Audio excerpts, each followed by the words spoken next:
cette grâce qui nous a fait vraiment de nous retrouver.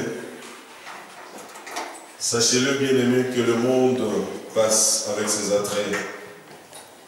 Beaucoup de gens cherchent encore le monde, pendant que Dieu cherche les âmes. Nous recherchons encore le monde. Amen. Ce monde a vieilli et ce monde passera. Nous l'avons trouvé, nous le laisserons. Mais pour ceux qui vont vaincre, Dieu a promis de leur créer un nouveau monde, où lui-même sera le Seigneur et le Roi, et où vous et moi, nous allons juger, si possible, même les anges. Quel privilège! Beaucoup recherchent encore des diplômes de ce monde, mais c'est pour un court moment.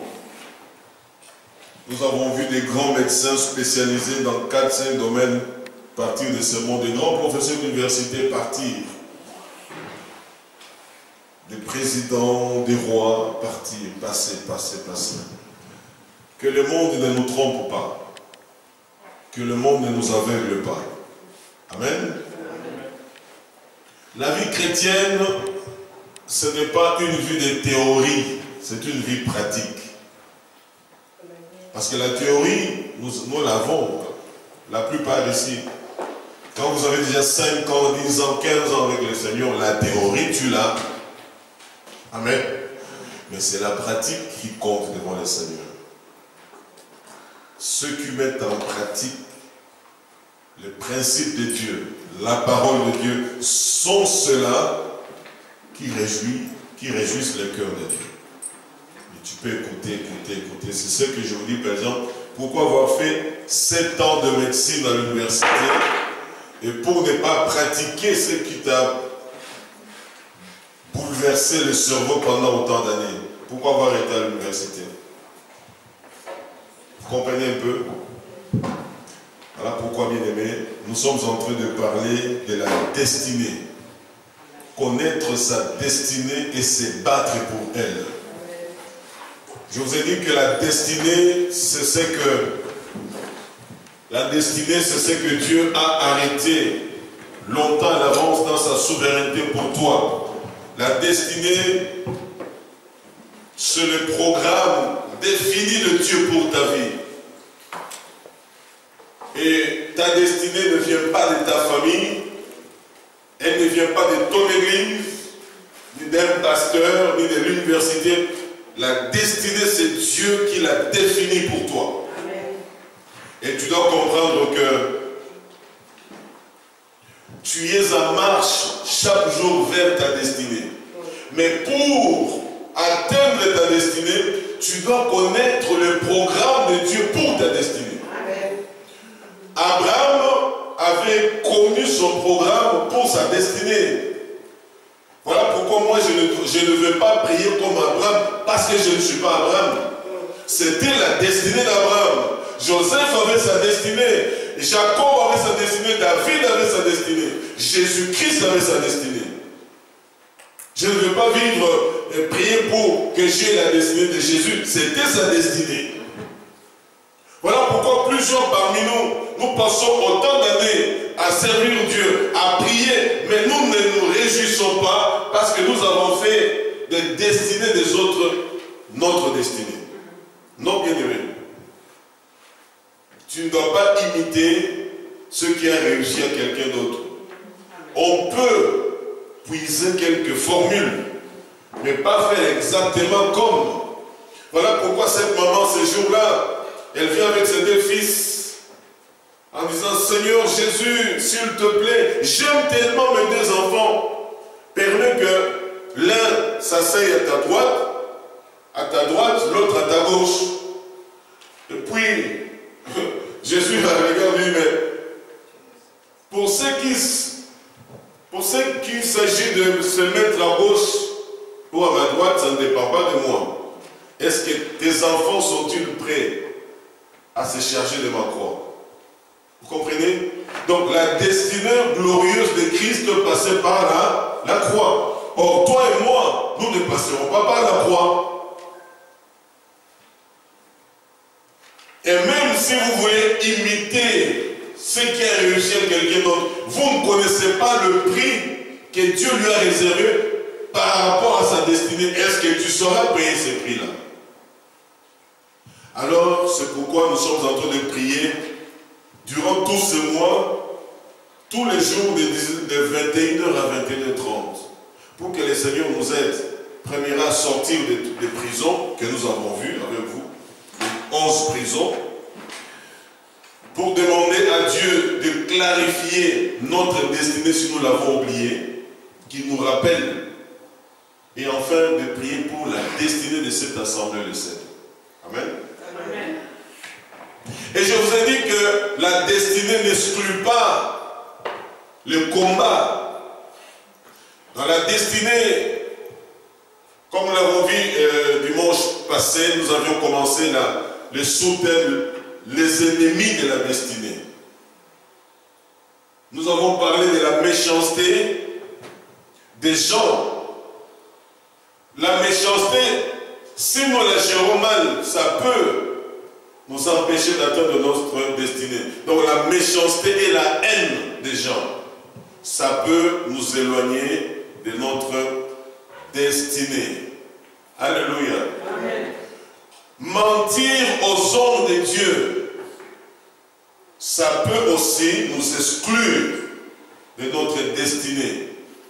Désobéir à Dieu et désobéir aux serviteurs de Dieu, ce sont les grands ennemis de notre destinée. Ce sont les trois ennemis que nous avons vus le dimanche passé. Amen. Amen. La méchanceté, la méchanceté, bien-aimée, et la haine des gens. Nous avons fait allusion à Pharaon, à Hérode, toutes ces personnes, à Caïn qui a tué son frère et consort pour la méchanceté. Il y a des méchancetés qui peuvent mettre fin à votre destinée. Nous avons vu que Géasi a menti aux serviteurs de Dieu. Et ça a arrêté sa destinée. Et j'ai ouvert une parenthèse. Ne me mentez pas, moi qui vous parle là, ne me mentez pas, ça ne sert à rien. Parce que quand vous me mentez, au fait, vous mentez le Dieu que je sers. Amen. Si moi je suis réellement sérieux avec Dieu et que je vous pose la question, je ne t'ai pas vu il y a 2 dimanches, tu ne m'as pas appelé.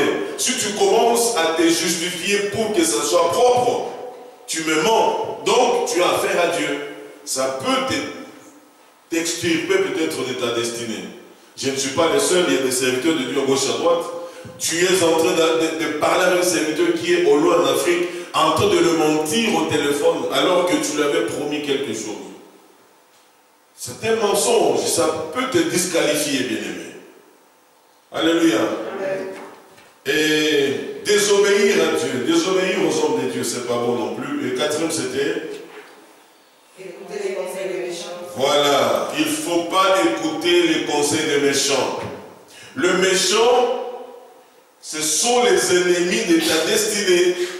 Pendant que tu es très bien avec tel frère, tel autre frère ou soeur, je ne sais pas, ou tu es bien dans ce que Dieu t'a demandé de faire, quelqu'un vient te dire des choses qui vont embrouiller ton esprit et qui vont peut-être te décourager, t'affaiblir. Que Dieu nous aide. Donc continuons aujourd'hui avec le 5e ennemi. Le mépris de la parole prophétique. Le mépris de la parole prophétique. Si on peut déjà nous lancer 2 Rois 7. 2 Rois 7.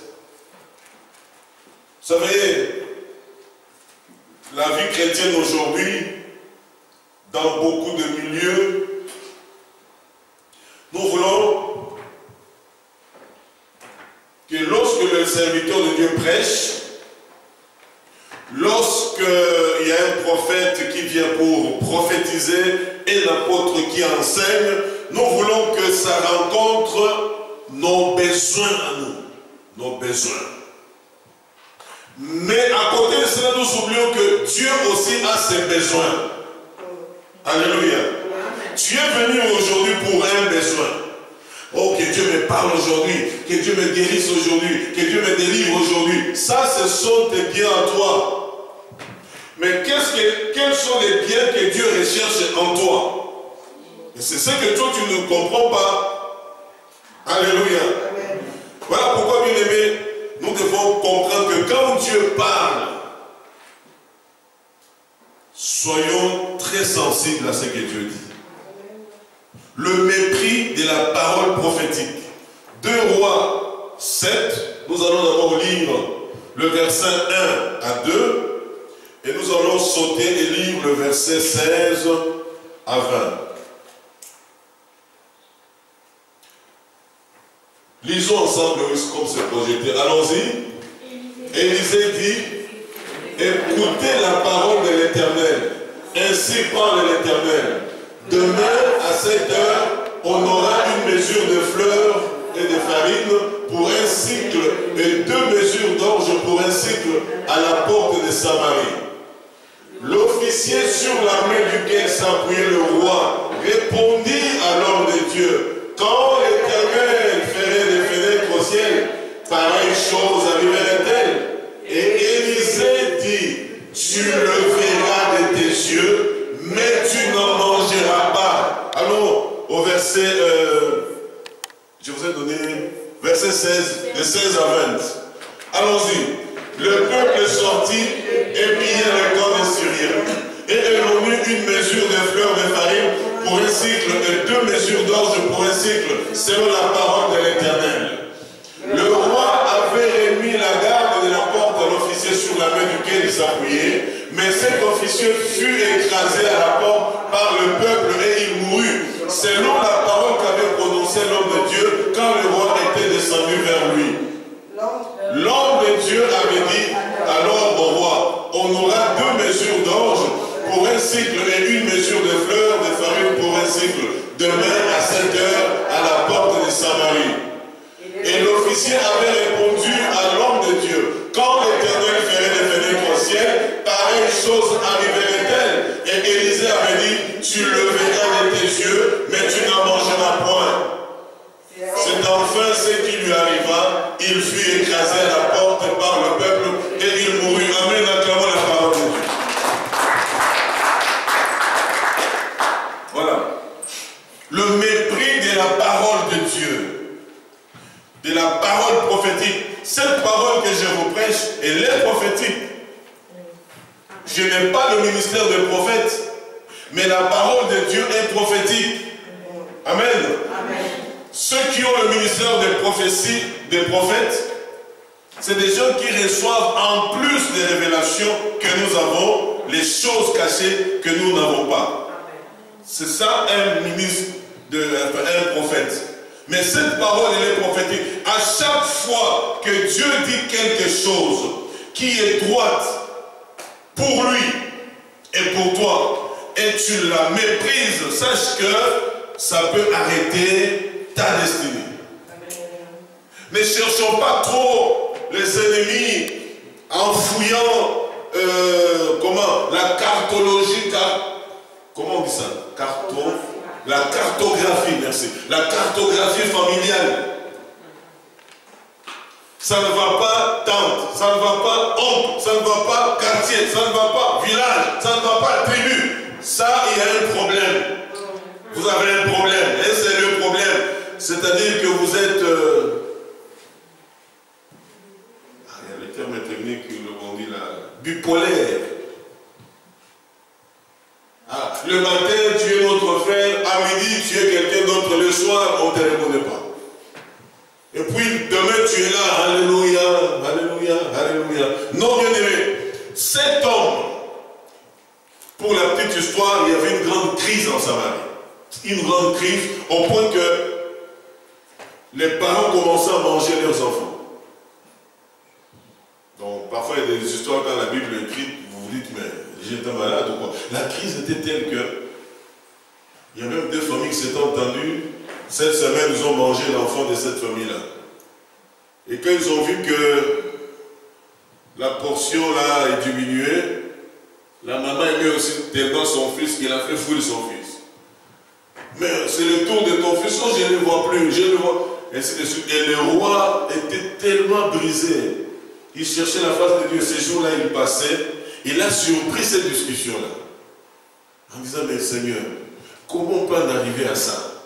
Nous, tes enfants, nous les enfants de l'Alliance. C'est alors que le Saint-Esprit est descendu sur l'homme de Dieu, Élisée.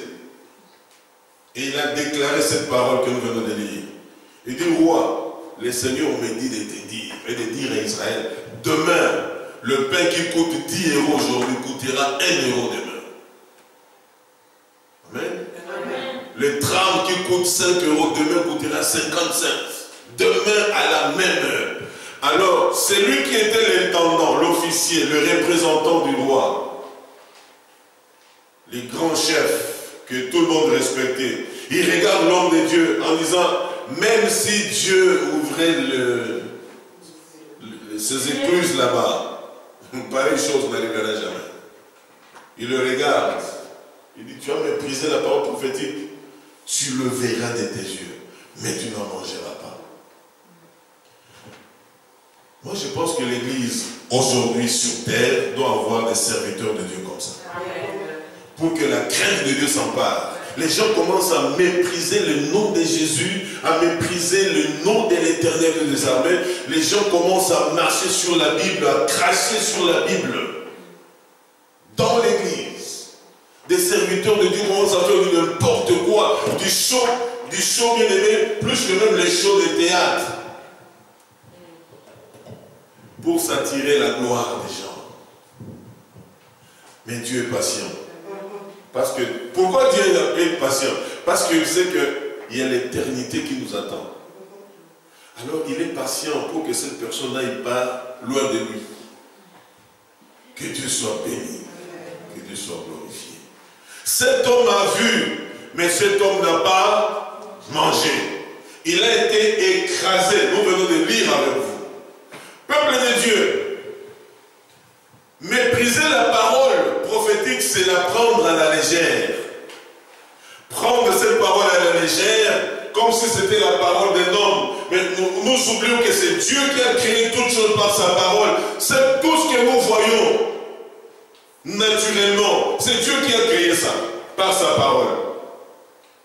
Alors prendre à la légère une parole du Seigneur,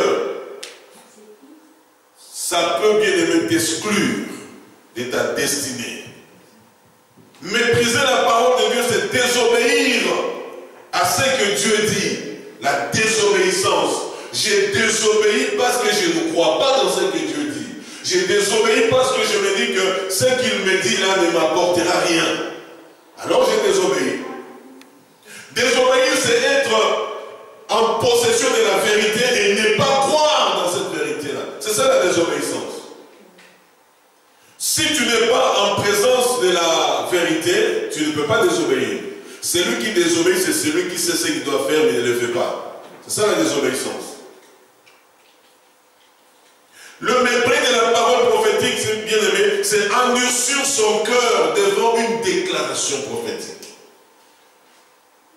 Vous entendez quelqu'un tantôt de prêcher à un moment donné, le Seigneur me convainc de vous déclarer ça.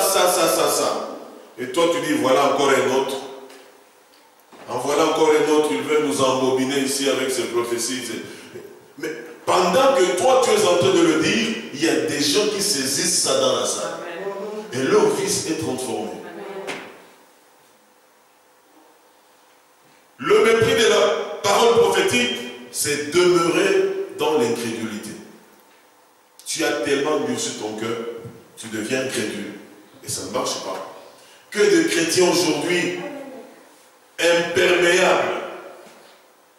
La parole de Dieu vient et ne peut pas entrer dans le cœur. Un cœur rempli des rapines, un cœur rempli des épines, un cœur rempli des amertumes, un cœur rempli des soucis, des inquiétudes de la vie, des calculs compliqués de la vie pour réussir la vie. Et quand la parole de Dieu vient, le cœur est devenu imperméable. Tu vas de séminaire en séminaire. de convention en convention, de retraite en retraite, d'imposition de main en imposition de main. Mais le cœur reste hermétiquement fermé. Et la parole vient faire ça, elle rebondit, elle répare. Et tu restes vide. Et plus tu endurcis ton cœur, moins tu plais à Dieu, et loin tu seras éjecté de ta destinée. Amen. Amen. Quelles sont les paroles que les serviteurs de Dieu ont déjà déclarées sur ta vie?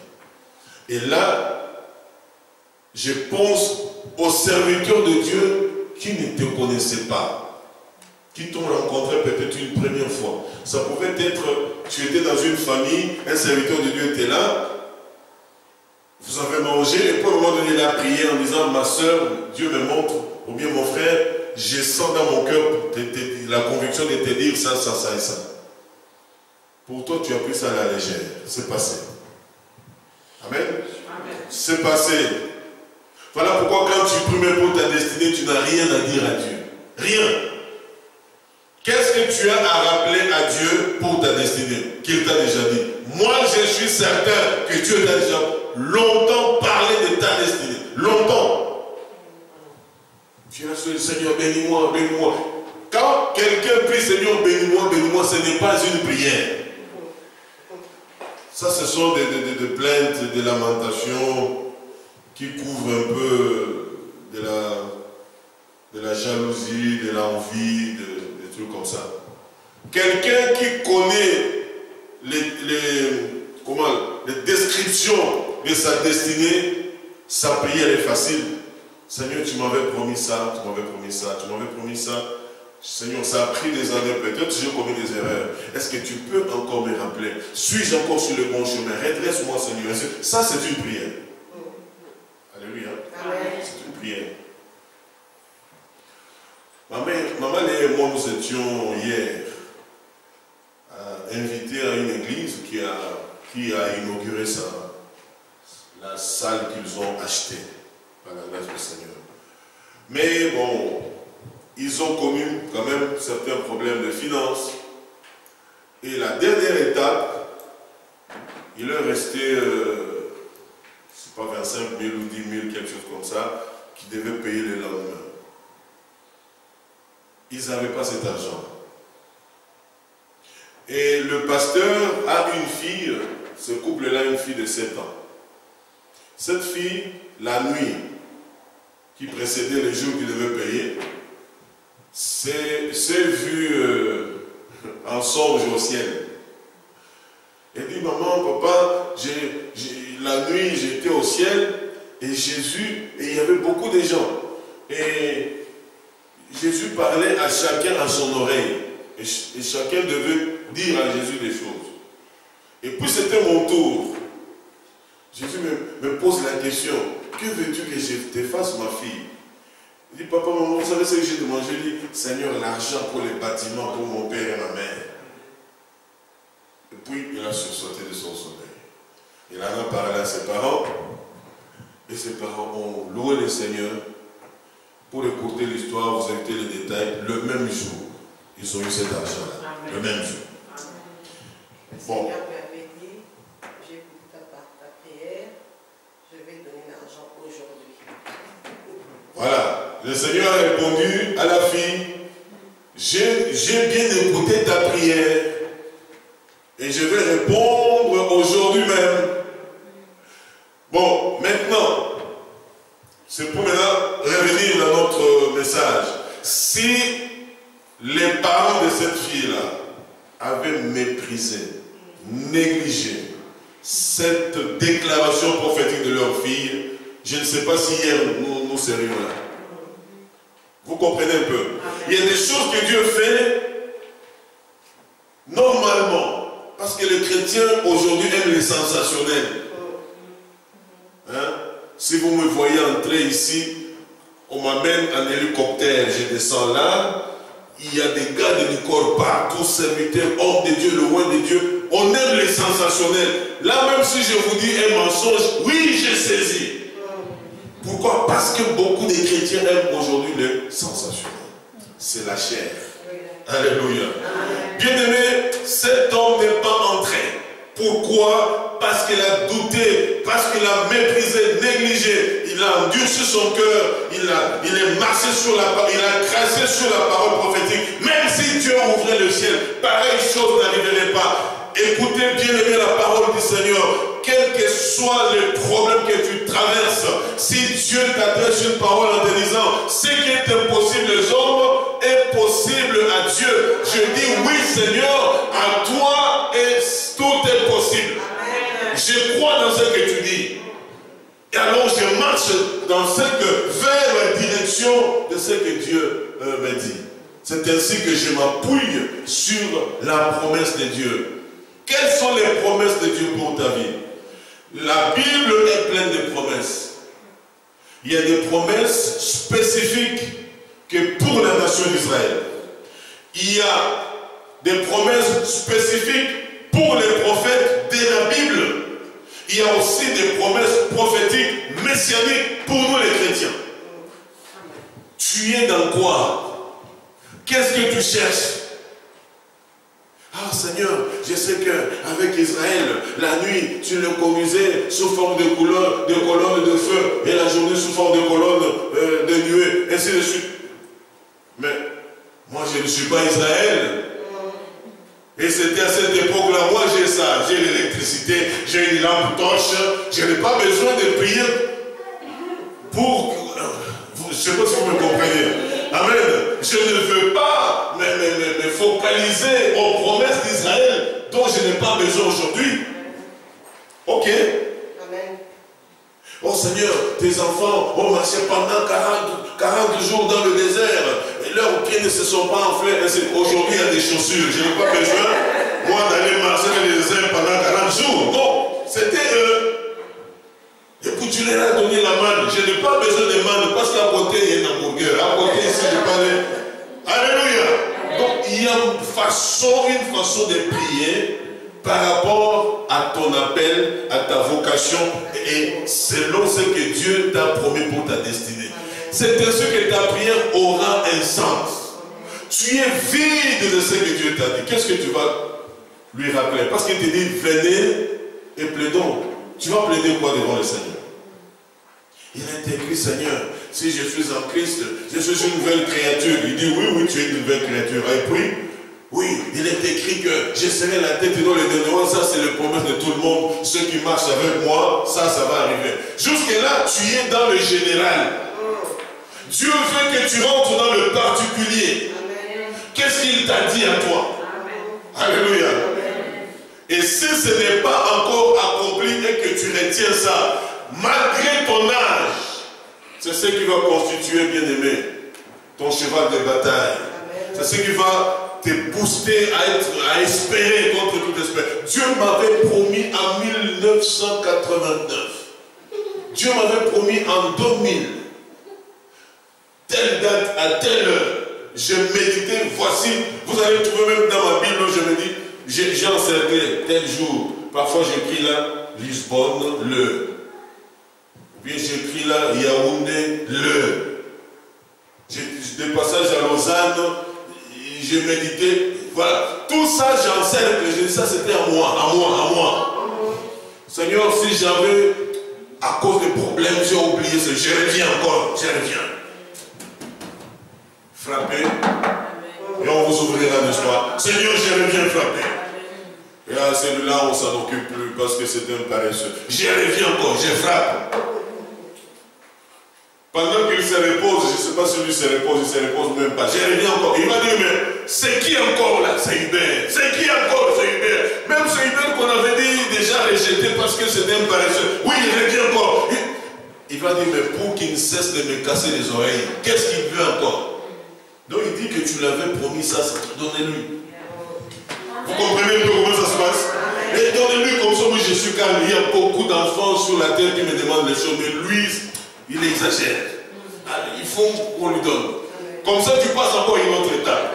Tu frappes encore, c'est qui? C'est encore Hubert. Qu'est-ce que... Bon, ça peut encore attendre. Qu'on lui laisse un peu voir s'il va persévérer.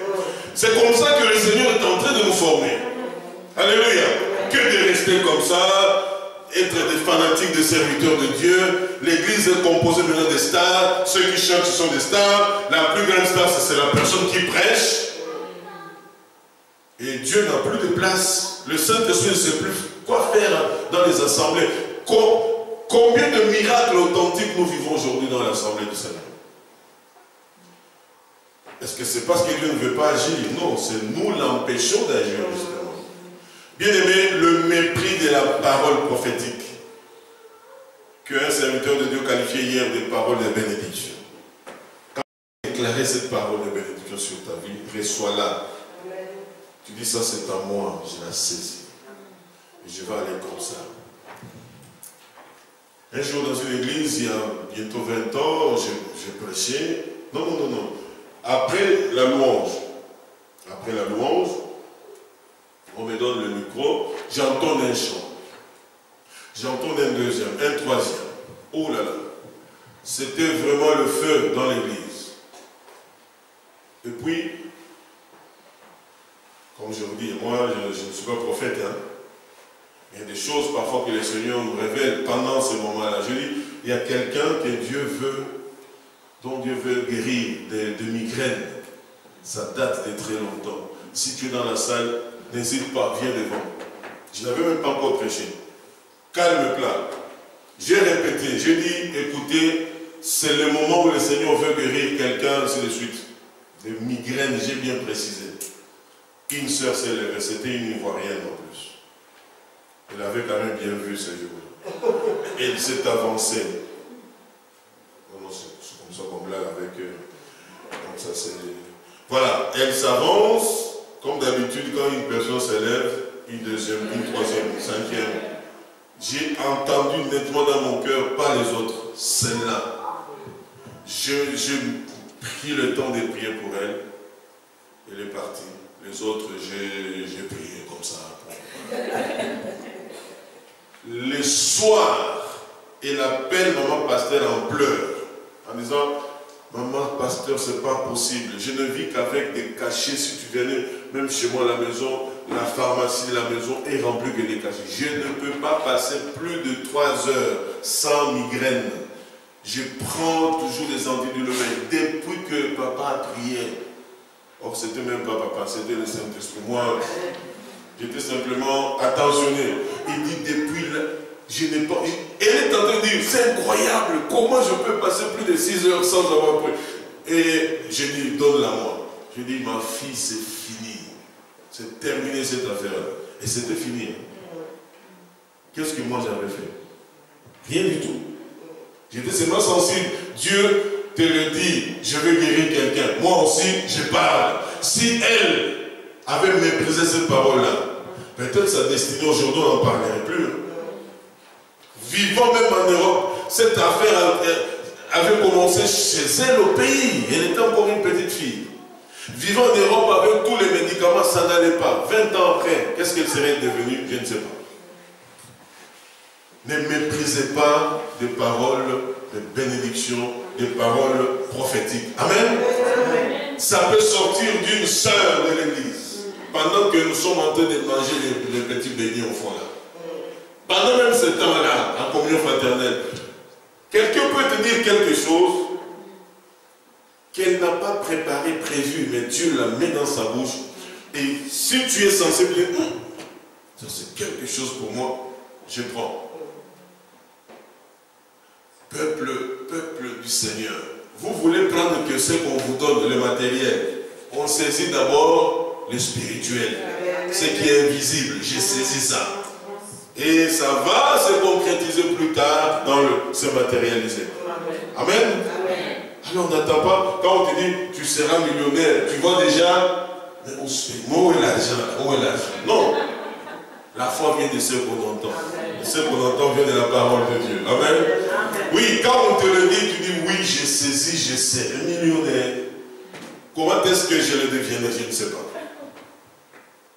Le Seigneur sait comment il va s'arranger un jour. Soit tu vas rencontrer quelqu'un, soit tu vas commencer une affaire, soit c'est des gens qui font une affaire et disent « il nous faut une troisième personne. Et la troisième personne, c'est toi. » Et l'idée, c'est moi qui sortira de toi, va faire éclore toute une entreprise.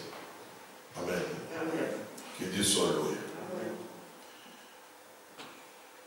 Donc le cinquième ennemi de ta destinée, c'est le mépris de la parole de Dieu. La négligence de la parole prophétique.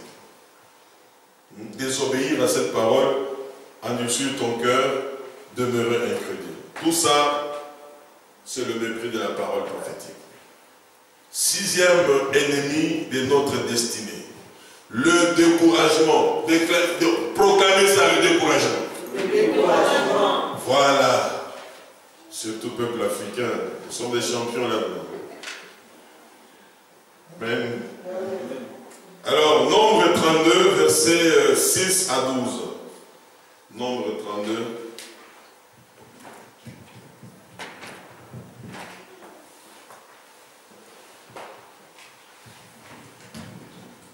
Si on peut nous projeter ça rapidement.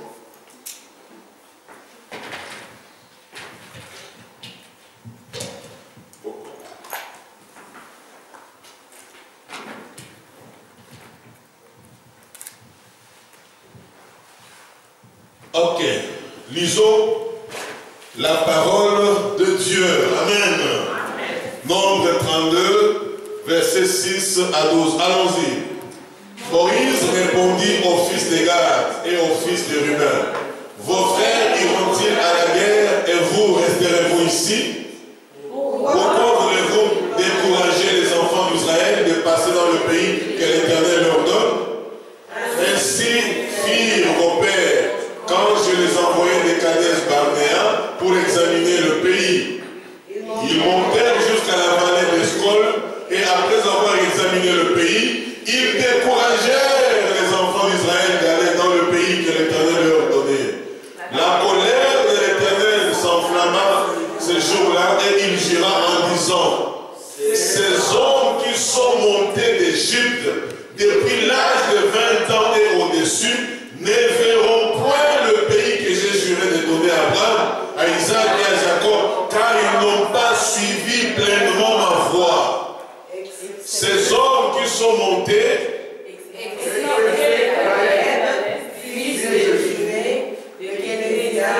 qui ont pleinement suivi la voie de l'Éternel. C'est jusqu'au verset 12. Voilà. Amen. Amen. Que Dieu nous aide, que Dieu nous aide, que Dieu nous aide. Alléluia. Le découragement, c'est un grand ennemi de la destinée. Je viens de vous parler du mépris de la parole prophétique. Quand Dieu parle, quand Dieu déclare quelque chose, tu hésites, tu doutes, tu la prends à la légère. Ça, c'est un de tes ennemis de la destinée. Maintenant, c'est le découragement. Le découragement. Que de frères et sœurs aujourd'hui découragés parce que il a entrepris telle chose, ça n'a pas marché, telle autre, ça n'a pas marché. Il espérait que ça va marcher, ça ne marche pas après autant d'années. Alors, il baisse les bras. Et les Africains, nous sommes des champions en cela.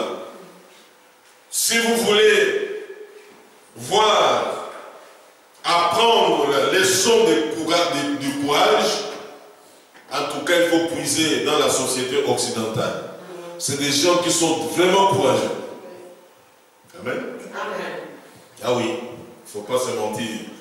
Bien aimé, le découragement signifie simplement perdre le courage face à un défi, perdre le courage face à un cas difficile, perdre le courage devant une situation qui semble insurmontable. À tes yeux, la situation est insurmontable et à ce moment-là, tu te dis, je ne peux pas. Et parce que tu ne peux pas, ça te bloque là. Le découragement va t'empêcher d'atteindre. Vous avez compris ici comment est-ce que Dieu a arrêté la sentence de Dieu. Il dit, parce que ils n'ont pas cru dans ce que je dis, toutes ces personnes à partir de 20 ans et plus, j'arrête leur destinée ici. Ils n'entreront pas. Bien-aimés, ils ne sont pas entrés. À cause du découragement. Que de frères et sœurs, même dans leurs prières, vous entendez que ce sont des prières de découragement. Des prières remplies de s'il te plaît, Seigneur, s'il te plaît, Seigneur. Qu'est-ce que Dieu a à voir avec tes s'il te plaît? Dis au Seigneur ce que tu veux. Amen. Amen. S'il te plaît, ça c'est une formule comment? De monarques, c'est des choses qui ont surgi vers le 12e, 16e siècle, devant les rois, s'il te plaît, tu t'inclines devant un président, s'il te plaît, son excellence, s'il te plaît, honorable, s'il te plaît. Non, Dieu est notre Père. Amen. Amen. Il est notre Père. Les personnes découragées, ils abandonnent vite. Et malheureusement, le découragement peut contaminer un grand groupe de gens. Quelqu'un qui est découragé peut entraîner un grand nombre de personnes qui étaient découragées dans son découragement. Voilà pourquoi, dans des prières de délivrance, nous décourageons le découragement. Aujourd'hui, on va faire la prière pour décourager les découragements. Après là, dans les délivrances, il se passe des prières terribles. Mais comment tu vas décourager les découragements si toi-même tu n'es pas courageux? Ces gens, le Seigneur leur dit, vous entrerez dans le pays où coule le lait et le miel. Et ils disent jamais, parce que dans ce pays-là, nous avons trouvé des géants, nous avons trouvé ces gens-là, ils mangent leur peuple. C'est vraiment un pays beau, c'est vrai, mais ceux qui sont là sont des méchants. Il dit, mais non, moi je serai avec vous, ce n'est pas à vous de combattre, on ne saura jamais. Il dit, alors vous n'entrerez pas. Sauf Josué et Caleb qui ont cru en moi. Amen. Amen. Il y a des frères qui portent des noms de Josué aujourd'hui, ceux qui portent des noms de Caleb. C'était des courageux. Ils ont porté ces noms-là parce que c'était des courageux, des gens qui avaient cru dans ce que Dieu a dit. Malgré les épreuves de découragement, ils sont restés fermes. Voilà pourquoi lorsqu'on porte des noms bibliques, il faut toujours réfléchir. Alléluia. Josué, devant le mur de Jéricho, là, ce n'était pas de la blague. Aujourd'hui, ceux qui portent le nom de Josué, de Caleb, devant le mur de Jéricho, des murs de Bruxelles, des murs de Kinshasa, je ne sais pas, ils baissent les bras, mais ils portent le nom de ces gens-là. Les noms que tu portes, quand il est biblique, c'est un nom qui véhicule le message. Ok? Il y a combien d'Abraham aujourd'hui dans le milieu chrétien? Abraham tel, Abraham tel, Abraham tel, Abraham tel. Et devant des grands défis, pas de foi d'Abraham. C'est être en contrario par rapport au message du Seigneur. Amen. Amen. Nous autres, on bénit le Seigneur avec les noms Florent, Hubert, ça ne veut rien dire. On se bat, on se bat. Mais vous, les David, le Benjamin, le Daniel, il faut puiser dans ça. Alléluia. Amen. Il ne faut pas se compliquer la vie. Il y a des gens qui s'appellent des Bezalel. Bezalel, qu'est-ce que Bezalel a fait dans la Bible? Qu'est-ce que tu le fais aujourd'hui, Bezalel? Oh. Ah, mon fils, là, je vais l'appeler Moïse. Moïse. Moïse avait de la colère. Moïse a tué les gens. Moïse, à cause de sa colère, il n'est pas entré dans sa destinée. Et c'est le nom que tu donnes à ton fils. Est-ce que vous avez réfléchi? Vous voyez à peu près comment est-ce que nous sommes trop fanatiques. Non, émotionnel, émotif et sentimental. Je veux qu'on appelle mon fils. Les trois, c'est bien. Abednego, Meshach, Shadrach. Hein? Dans la fournaise, ils ne vont pas renier leur Seigneur. Je préfère encore qu'on donne des noms Martin. Il y a des noms normaux. Oh, mon fils a joué Pierre. Pierre. Et sur cette pierre, je bâtirai mon église. Et on commence à chercher Pierre dans l'église, on ne le voit pas. Il faut bien aimer, vous les parents, quand vous donnez les noms, réfléchissez. Il ne faut pas donner un nom qui... Voilà, parce que vous êtes en train de responsabiliser quelqu'un. Il y a des gens qui portent des fardeaux dans leur vie parce qu'ils ont porté un nom. Un nom. En plus du nom familial, on les bombarde d'un nom biblique. Tout ça, ça pèse. Hein? Amen. Je bénis Dieu pour Hubert Florent. Ça s'arrête là. Les autres à qui on a donné ce nom-là, Benjamin, c'est quoi Benjamin? Et qu'est-ce que Dieu attend de lui? Daniel, c'est pourquoi il s'appelle Daniel.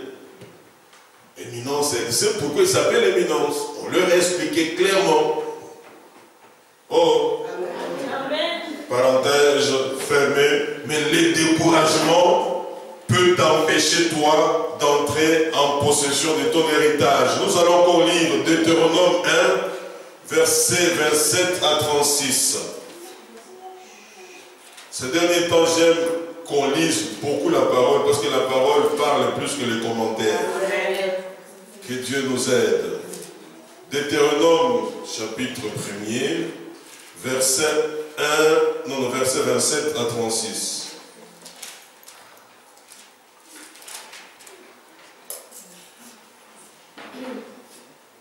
Ok, allons-y. Voilà, c'est déjà là. Jusque 36, hein, j'ai dit. Hein. Deutéronome 1, 27 à 36. Ok, allons-y. Vous murmurâtes dans vos tentes et vous dites, c'est parce que l'Éternel nous hait qui nous a fait sortir du pays d'Égypte afin de nous livrer entre les mains des Amoréens et de nous détruire. Où monterions-nous? Nos frères nous ont fait perdre courage en disant, c'est un peuple plus grand et de plus haute taille que nous. Ce sont des villes grandes et fortifiées jusqu'au ciel. Nous y avons même vu des enfants d'Anak. Je vous dis, ne vous épouvantez pas et n'ayez pas peur d'eux.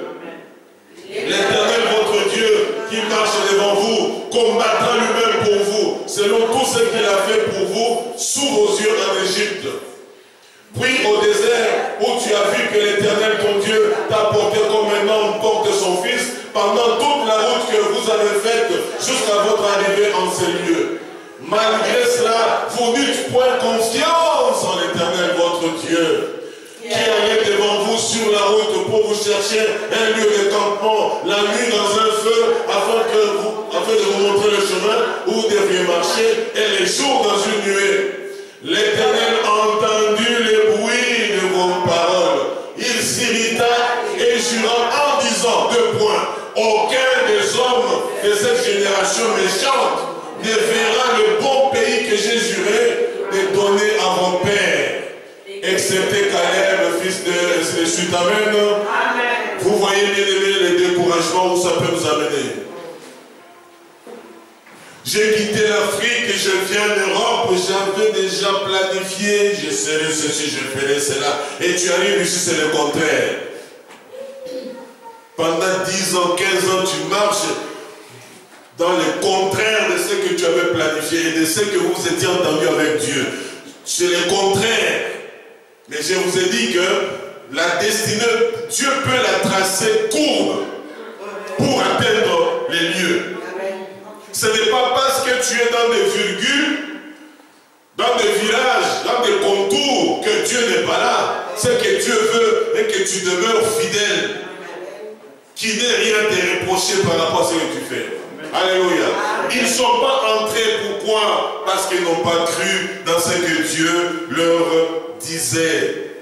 Est-ce que tu crois encore aux promesses de Dieu, tel que tu es là?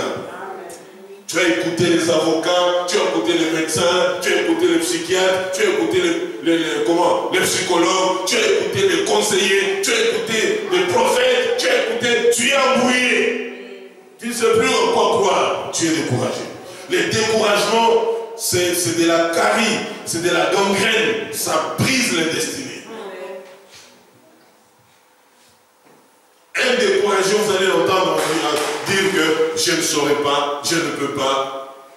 je n'entreprendrai jamais, je ne réussirai point. C'est un découragé. Si tu arrives dans une église où les membres de cette église sont toujours dit, ça n'ira pas, on ne parviendra jamais, ainsi de suite, ce sont des découragés. Et effectivement, vous ne parviendrez jamais. Alléluia. Amen. Les découragements.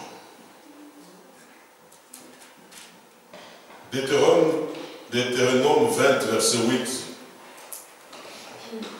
Les officiers continueront à parler au peuple et diront, qui est-ce qui a peur et manque de courage, qu'il s'en aille et retourne chez lui, afin que ses frères ne se découragent pas comme lui.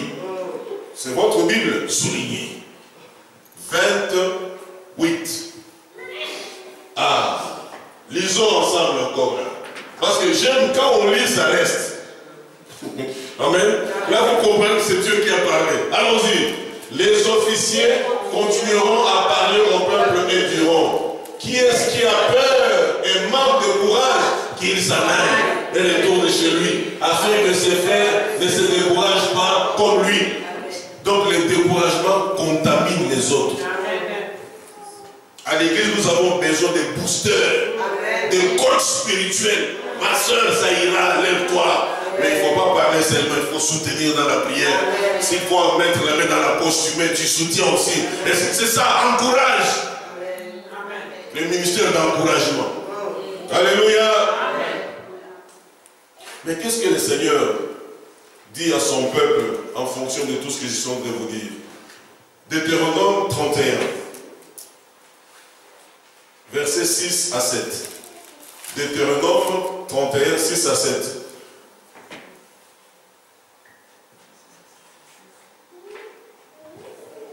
Amen. Mais écoutez ce que Dieu est en train de leur dire. Lisons ensemble. Fortifiez-vous et ayez du courage. Ne craignez point et ne soyez point effrayés devant eux, car l'Éternel ton Dieu marchera lui-même avec toi.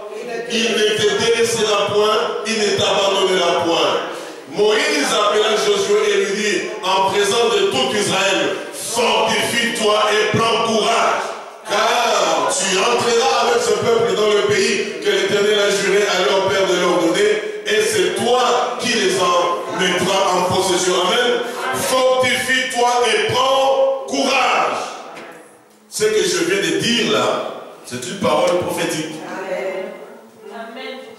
Celui qui méprise ce qui vient de sortir là maintenant peut aller à l'encontre de sa destinée.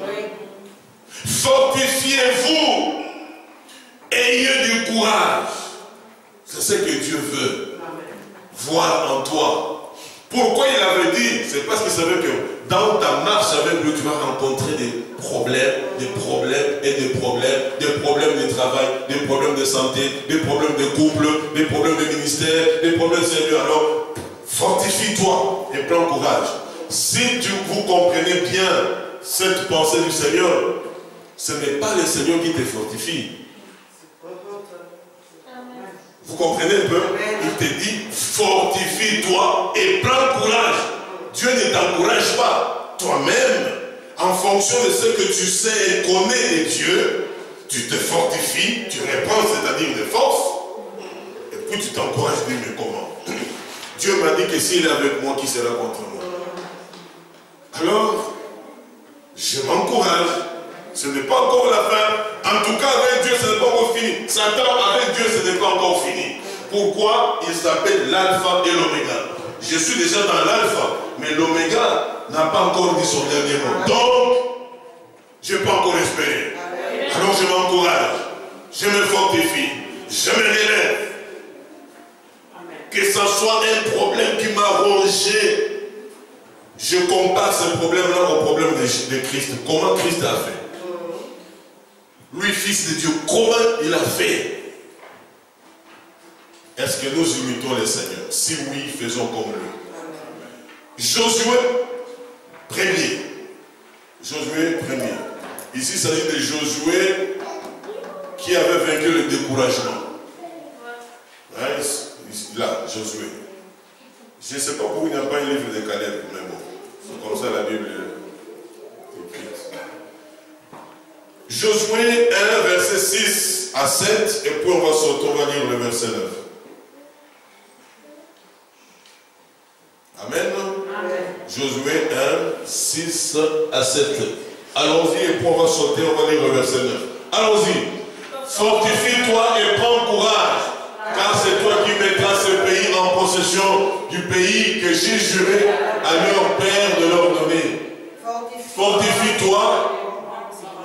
Non, fortifie-toi seulement et aie bon courage, en agissant fidèlement selon toute la loi que Moïse, mon serviteur, t'a prescrite. Ne t'en détourne ni à droite ni à gauche, afin de réussir dans tout ce que tu entreprendras. 9. Ne t'ai-je pas donné c'est un ordre? Écoutez, c'est un ordre que Dieu nous donne aujourd'hui. Ne t'ai-je pas donné cet ordre? Fortifie-toi et prends courage.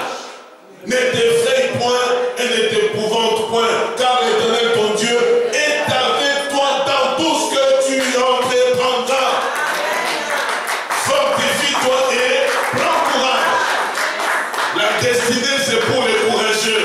La destinée n'est pas faite pour les gens découragés, c'est pour les courageux. La destinée, c'est quoi? Pour les gens qui méprisent la parole. C'est pour ceux qui croient dans ce que Dieu dit. La destinée est réelle, elle est déjà tracée. Mais il faut en remplir les conditions. Amen. Il y a des gens qui ne reçoivent pas de visa d'un certain pays. Pourquoi? Parce qu'ils ne remplissent pas les conditions. Si c'est un pays décivilisé, ils vont vous répondre: nous avons bien réceptionné votre dossier, mais il résulte que des éléments manquent. Pourriez-vous, en ayant quel jour, rassembler tel document? Et dans des pays les moins civilisés, c'est ça ensuite. Tu attends, et voilà. Alléluia. Amen. Donc, le cinquième ennemi, c'est le mépris de la parole prophétique. Nous avons lu ça dans 2 Rois 7, verset 1 à 2. Et nous avons sauté, nous avons lu le verset 16 à 20. Et puis, le sixième ennemi de ta destinée, c'est le découragement. Nombre 32, 6 à 12. Et puis nous venons de lire une série de messages. Deutéronome 1, 27 à 36. Deutéronome 20, verset 8. Deutéronome 31, 6 à 7. Et Josué 1, 6 à 7 et puis 9. Tout ça, c'est pour bien aimer nous armer, nous équiper dans notre chemin vers la destinée. Pendant ces derniers temps, le Seigneur m'interdit, c'est trop fort comme mot, mais il m'empêche au fait de toucher aux démons. Les démons, les sorciers, les occultistes. Il dit non, parle à mon peuple en fonction de ce qu'ils sont et dans ce qu'ils peuvent faire. C'est tout. Parce que il veut nous sortir du mensonge du diable. Tu es là en train de gêner, prier, gêner, culbuter, fracasser l'envers. Tu es là.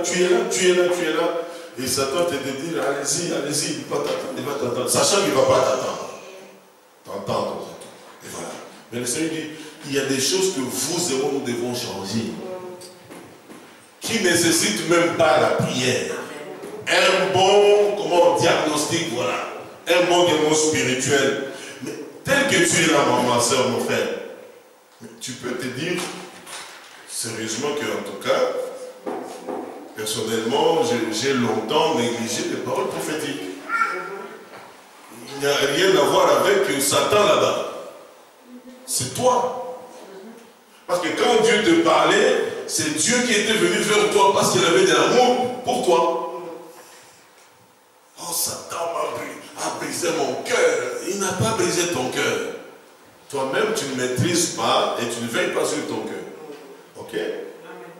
Mais toi-même, tu peux te dire, donc le découragement peut être aussi un ennemi de la destinée. Mais moi, souvent, je suis découragé. Mais tous ces versets qu'on vient de lire, donc le Seigneur m'oblige à me fortifier, à être courageux. Ah, donc pendant autant d'années, j'étais découragé. Vous voyez que c'est pourquoi nous avons vu avec vous, il y a je crois 2 mois, où le Seigneur nous parlait d'une des prisons, le renouvellement de l'intelligence. N'est-ce pas?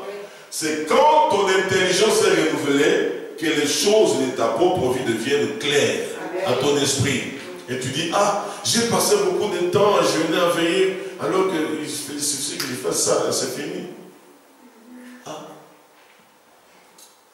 intelligence, embrouillée. Lorsque sur la rue, vous voyez quelqu'un en train de marcher comme ça, dès la première vue, quelle sera votre appréhension? Il est ivre ou ça ne va pas dans sa tête? C'est tout. C'est 2 choses. Ou bien il est fou, ou bien il est ivre. C'est-à-dire que l'intelligence est embrouillée. Mais il y a beaucoup de chrétiens malheureusement qui sont comme ivres. Mais pas ivres du Saint-Esprit, mais ivres des problèmes de la vie. Il va prier dans telle église, oh, on m'a invité là-bas, on m'a invité de l'autre côté. Mais lui, la personne, elle ne change pas dans sa façon de servir Dieu, dans sa façon d'être entre les mains de Dieu. Il ne change pas. Tu es embrouillé. Tu as besoin de ne plus te conformer au siècle présent, mais d'être transformé par le renouvellement de ton intelligence pour que tu puisses comprendre ce qu'elle est, pour que tu puisses discerner la volonté de Dieu, ce qui est bon, agréable et parfait. Ayant là, renouvelé, transformé. Amen, amen. Amen. Et aujourd'hui, on termine avec le 7e ennemi, c'est ça? Le fait de ne point prendre soin de la maison de l'Éternel. Ne point prendre soin de la maison de l'Éternel, ça peut te disqualifier. Ça peut te disqualifier de ta destinée. Alléluia. Amen. Oui. Ne pas prendre soin de la maison de l'Éternel, ça peut te disqualifier. Ça peut te disqualifier, bien aimé. Agé, le livre d'Agé. Agé 1. Versets 2 à 11.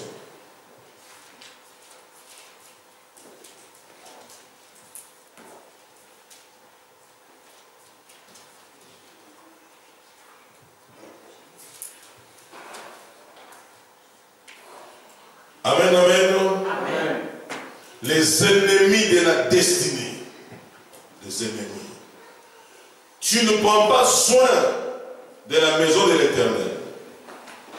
Tu ne te préoccupes même pas de la maison de l'Éternel.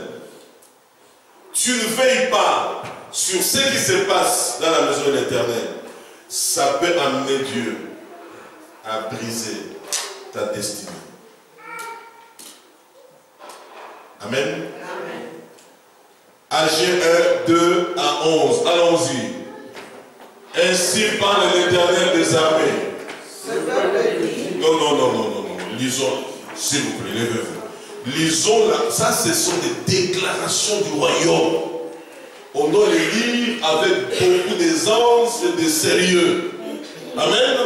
Allons-y. Ainsi parle l'Éternel des armées. Ce peuple dit, le temps n'est pas venu, le temps de rebâtir la maison de l'Éternel. C'est pourquoi la parole de l'Éternel leur fut adressée par Agé, le prophète, en ces mots. Est-ce le temps pour vous d'habiter vos demeures lambrissées quand cette maison est détruite? Ainsi parle maintenant l'Éternel des armées. Considérez attentivement vos voies. Vous semez beaucoup et vous recueillez peu. Vous mangez et vous n'êtes pas rassasiés. Vous buvez et vous n'êtes pas désaltérés. Vous êtes vêtus et vous n'avez pas chaud. Le salaire de celui qui est à gage tombe dans un sac percé. Ainsi parle l'Éternel des armées. Considérez attentivement vos voies. Montez sur la montagne, apportez du bois et bâtissez la maison. J'en aurai de la joie et je serai glorifié, dit l'Éternel. Vous comptiez sur beaucoup et voici vous avez eu peu. Vous l'avez rentré chez vous, mais j'ai soufflé dessus. Pourquoi, dit l'Éternel des armées, à cause de ma maison qui est détruite, tandis que vous vous empressez, chacun pour sa maison. C'est pourquoi les cieux vous ont refusé la rosée et la terre a refusé. Je vais entendre vos voix. Allez-y. Je reste sur le pays, sur la montagne, sur le blé, sur le mou, sur l'huile, sur ce que la terre peut rapporter, sur les hommes et sur le blé et sur tous les travails de main. Amen. Amen. Voilà. Comment est-ce que... Vous pouvez vous asseoir. Voilà comment est-ce que le fait de ne pas prendre soin de la maison du Seigneur peut amener Dieu à bloquer, à mettre son droit de veto sur les sources qui peuvent nous bénir et nous propulser dans notre destinée. Alléluia. Amen. Oui, bien-aimé. Quand on oublie de bâtir la maison de Dieu, c'est grave. Dans ces pays de la Belgique, parce que nous y vivons, lorsque vous êtes en train de chercher un appartement en location, ça dépend dans quelle agence vous allez tomber, mais il y a des agences où on vous oblige que pour la façade, voici tel type de rideau qu'il faut mettre. Obligé, par exemple. Ok? Nous aimons les gens qui sont propres. Regardez, l'appartement est propre, non? Venez voir la cuisine, ok. Vous voyez les toilettes, dans quel état elles sont? Oui. Là, on dit oui, oui, parce qu'on est dans le besoin. Amen. Amen. 6 mois après, le propriétaire revient, il se tient la tête. Monsieur, qu'est-ce que c'est? Oh non, j'avais des problèmes. Mais non, non, non, non, si ça continue comme ça, dans 2 mois, je vais te virer. Amen. Mais quelqu'un qui vit paisiblement, qui vit très bien, il est propre, le propriétaire peut te laisser cette maison même pendant 10 ans. Mon épouse et moi, nous connaissons un frère qui occupe sa maison, ça fait bientôt, moi j'ai 26 ans, ça fait presque 30 ans, en location, au même endroit. Et quand vous y entrez, c'est comme si, quand j'y étais en 92, nickel. Il est de notre couleur.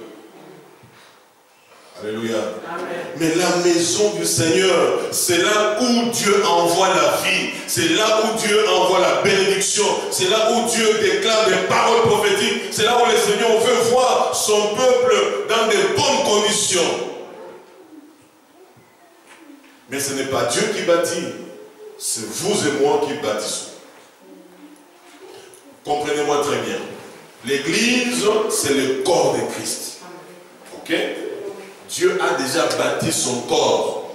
Mais nous qui sommes dans le corps, nous devons travailler pour le bien du corps.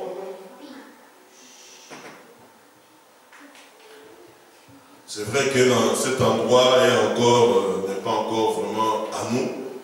Mais ce n'est pas parce que ce n'est pas à nous que nous pouvons, quand nous allons aux toilettes, faire n'importe quoi, laisser ici tomber n'importe quoi. Non.